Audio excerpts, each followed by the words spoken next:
আসসালামু আলাইকুম। আশা করি সবাই ভালো আছেন।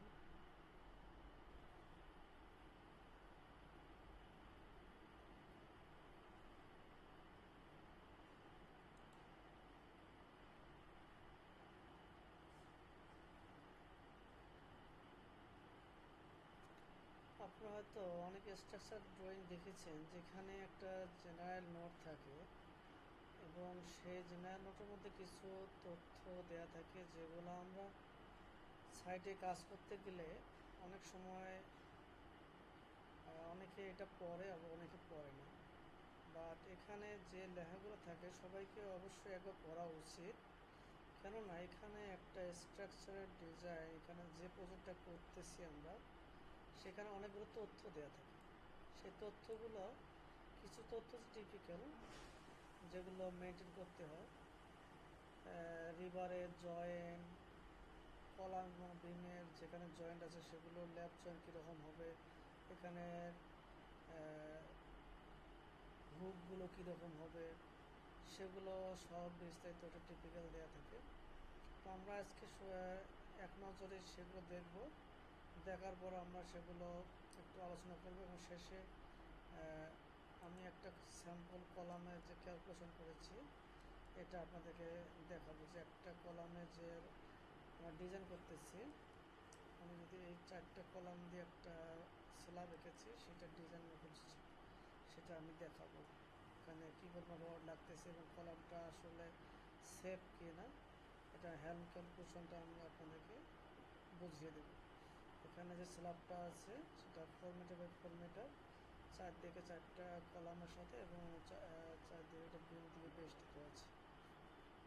তো এখানে কলামের যে সেকশনটা একটা প্ল্যানটা দেখতেছি সেখানে কলামের সাইজটা দেওয়া আছে এবং একটা আছে 16 মিলি রড দিয়ে, আর একটা হচ্ছে আমাদের 12 মিলি রড দিয়ে। দুইটা ক্ষেত্রেই সেফ আছে। তারপর আমরা দুটো অ্যানালাইসিস করে বের করে রেখেছি। তো আমরা প্রথমে দেখি যে আমাদের যে নোটগুলো সেগুলো কি বলা থাকে। বেসিক্যালি এখানে যে নোটটা আছে সেখানে এখানে জাস্ট কপিরাইট বা বিশেষ সতর্কবার্তা দেওয়া থাকে এবং এখানে কী ধরনের কাজ হচ্ছে এবং এখানে কে কোন কাজটা ফলো করবে, ডাইমেনশনগুলো চেঞ্জ হবে বা সাইটে যে প্রজেক্ট ইঞ্জিনিয়ার থাকবে, site engineer, contractor, sub contractor সবাই এটা ভেরিফাই করবে। কি ভেরিফাই করবে সেটা এখন বলা আছে, রিনফোর্সমেন্ট পজিশন, ডেভেলপমেন্ট লেয়ার, তারপর ক্লিয়ার কাভার, তারপর হচ্ছে কনক্রিট মিক্সার যে রেশিও আছে, অল ডাইমেনশন অ্যান্ড লেভেল। লেভেলটা নিয়ে আমার একটা নতুন লেসন আছে যেটা আমি তৈরি করতেছি।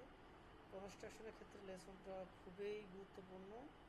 যদি সাইটের লেভেল যদি বুঝতে না পারে তাহলে কাজ করতে গেলে অনেক ঝামেলা হবে এবং কাজের ভুল ভ্রান্তি অনেক হবে এবং এই কাজটা আপনার একটু ভুলের কারণে আর্কিটেকচারাল, স্ট্রাকচারাল এবং সিভিল যা আছে সবাই এখানে ক্ষতির সম্মুখীন হবে।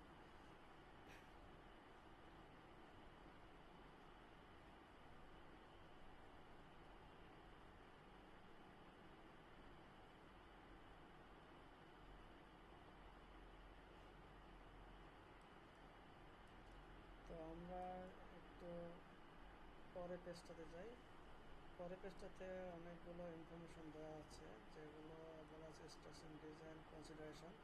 আমাদের যে প্রজেক্টটা চলছে এই প্রজেক্টের যে ডিজাইনটা, যে বিষয়গুলোর উপর কনসিডার করে ডিজাইনটা করা হয়েছে সেগুলো এখানে বিস্তারিত বলা আছে, টিপিক্যালি বলা আছে। যদিও এখানে অনেক সময় দেখবেন দেখতে মনে হবে যে অনেক প্রজেক্টে একই, বাট এই প্রজেক্ট উপর প্রজেক্টের উপরে কি ভেরি হয়, ভিন্ন প্রজেক্টের জন্য ভিন্ন ভিন্ন মানগুলো আসতে পারে।